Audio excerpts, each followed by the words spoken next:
Today is Thursday, September 8th. What to know about a shooting spree in Memphis, Tennessee that prompted a citywide warning to stay inside. And we'll tell you why there are new questions even after the manhunt in Canada finally came to an end. Also, it's a rare turnaround, why an FDA panel reversed course about a new treatment. Plus, what to know ahead of the NFL season kickoff game tonight, the highlights from Apple's event and its big reveals, and what it means that it's Disney Plus Day. Those stories and more next. Welcome to The Newsworthy. All the day's news in around 10 minutes. Fast, fair, fun, and on the go. I'm Erica Mandy. Thanks so much for being here. You ready? Let's do this. Unfortunately, we start today with a deadly string of shootings that essentially shut down Tennessee's second largest city. Police in Memphis now have the 19-year-old suspect in custody, but not before the shooting spree there left 4 people dead, 3 people hurt, and at least 8 different crime scenes. Police say a man was driving around the city all day, shooting at people and streaming it on Facebook. So before he was captured last night, police sent out an alert to residents to stay inside. The city suspended its trolley and bus service, and the University of Memphis went on lockdown. All of those precautions have now been lifted.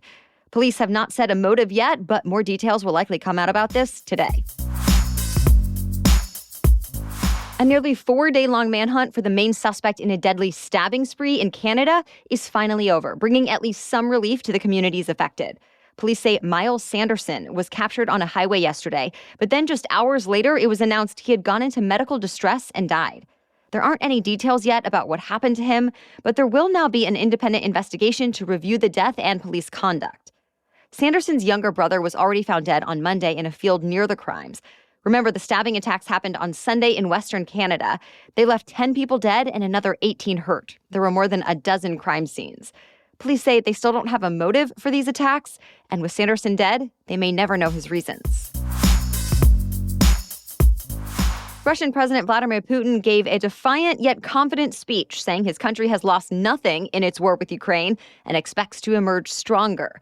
That's despite the U.S. estimating that tens of thousands of Russian soldiers have died in the war. Putin also threatened to cut off all energy supplies to Europe over what he called stupid sanctions. He referred to the war as a special military operation, claiming Russia did not start it, but is only trying to finish it. Though the U.S. ambassador to the United Nations said yesterday, Russia has forced 1.6 million Ukrainians into Russia, where they are separating families and interrogating people. She called Russia's actions a war crime. Meanwhile, Putin says he plans to meet next week with his Chinese counterpart, President Xi Jinping. It'll be their first face-to-face meeting since the start of the war. Defense officials believe that all the sanctions on Russia are hurting its ability to pay for the war, and that Putin may be looking to China and others like North Korea to help financially. To be continued. Several states in the western U.S. are still facing heat warnings and advisories, though the heat wave has been hotter and longer in California than in any other state. It's now heading into its 9th straight day of extreme temperatures there. That's more than double the length of the average heat wave. Many areas hit record temperatures for the month of September, and it's all putting an unprecedented strain on the state's power supplies. State officials and power companies are still begging people to save energy during peak hours to avoid rolling blackouts. The triple-digit temperatures are also making it tough for crews to fight more than a dozen major wildfires as well. A couple examples, the deadly Fairview fire we told you about Tuesday, it's now grown to 10,000 acres near the city of Hemet, about 80 miles southeast of LA, and it's only 5% contained. Officials have continued to expand evacuation orders around there. Farther north, there are also evacuation orders and warnings in the Tahoe National Forest because of the so-called mosquito fire. But an end is in sight. Meteorologists say the brutal temperatures will start dropping by Friday and through the weekend, and even more cooling is expected early next week. For the first time since they left office, the Obamas returned to the White House as a couple. They were there for their unveiling of their official portraits.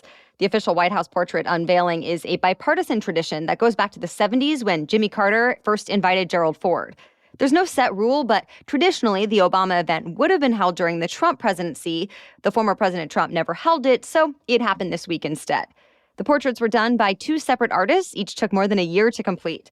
The White House Historical Association says the Trumps have an artist they're working with for their portraits, but they're in the beginning stages of the process.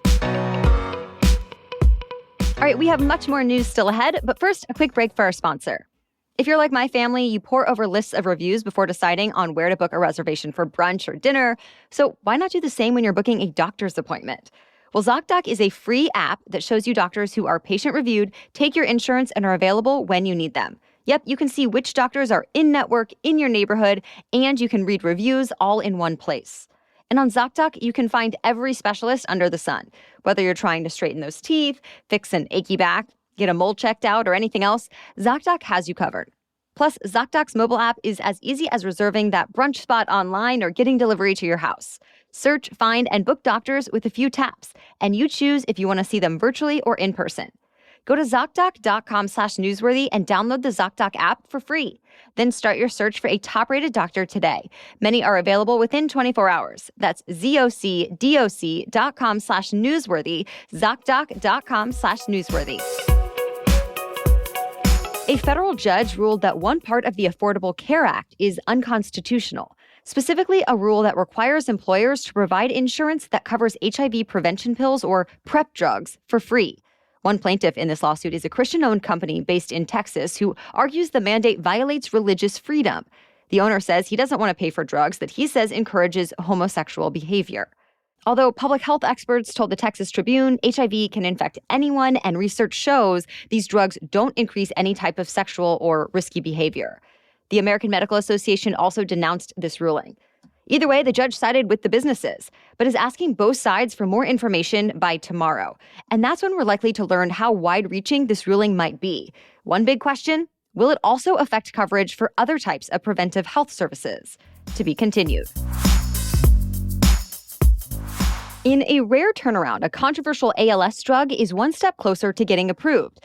An independent FDA advisory panel voted to recommend this new drug, called AMX35, to treat people with ALS, which is also known as Lou Gehrig's disease. The vote was a surprise, given that this same panel voted back in March not to recommend the drug because of concerns about its effectiveness. And some on the panel are still concerned about how well the drug works, but were swayed by new data from the drug maker, along with emotional testimony from those living with the disease. One of the company's top officials also said they would pull the drug from the market if a larger study it's conducting shows it's not effective. The FDA is expected to decide by the end of the month whether or not to give it full approval, though it does typically follow the recommendation of advisors. Apple has unveiled new iPhones, Apple Watches, and earbuds. There are 4 new iPhone models that will be on sale soon: the iPhone 14, Plus, Pro, and Pro Max. All models have improved front and back cameras.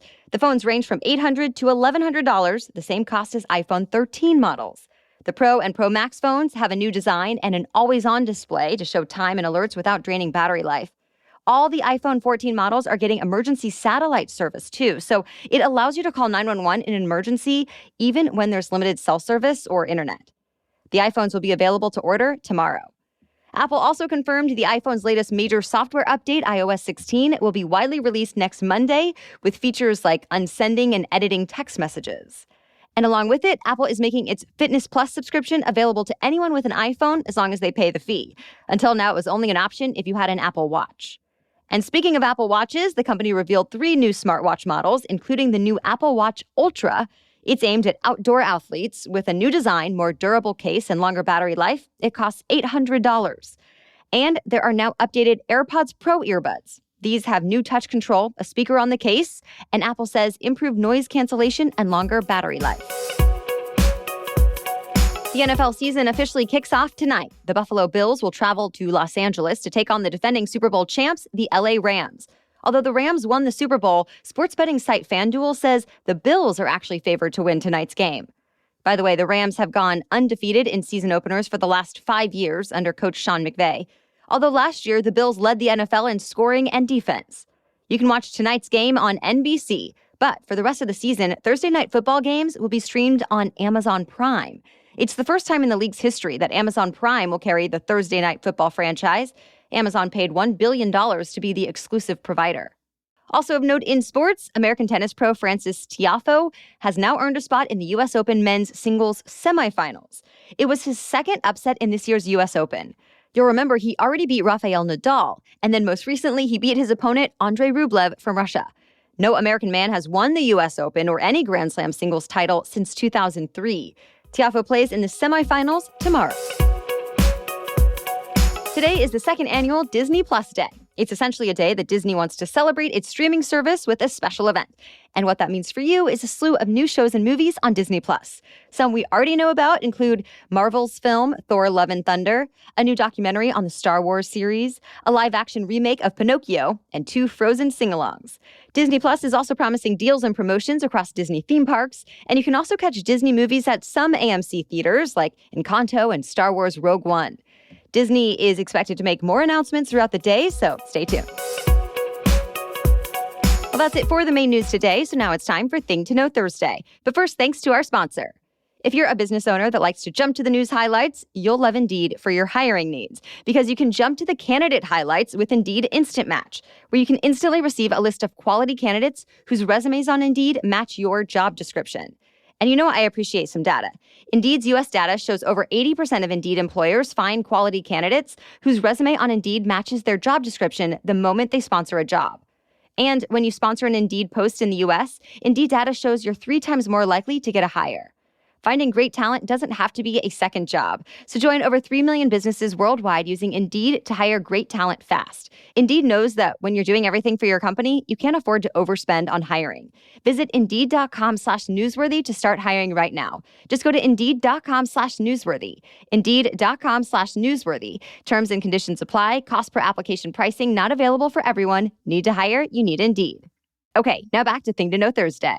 Big American tech companies are slowly starting to move their business away from China. The New York Times cited sources last week who say a small portion of Apple's newest smartphones will be made in India. Also, parts of Google's newest Pixel phone will be produced in Vietnam. Also recently, Microsoft moved Xbox game consoles out of China, and Amazon started making Fire TV devices elsewhere. This is all the start of a big shift, since China has long been the go-to spot to make the world's high-tech electronics. But now, there are a lot of tensions over trade, Taiwan, and supply chain issues, and some companies just don't want to risk it. There are also companies that are apparently being forced to cut ties with China.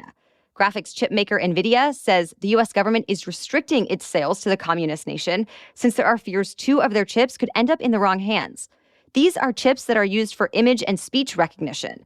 They're needed in common technology like smartphones that can answer questions or tag photos, but they can also be used to make high-tech weapons or to collect intelligence. So far, the U.S. government hasn't commented on the specifics of that new policy. All right, thank you so much for listening today. We so appreciate your support, whether you're sharing the show or becoming a Newsworthy Insider. We'll be back with much more news to know tomorrow. Until then, have a great day.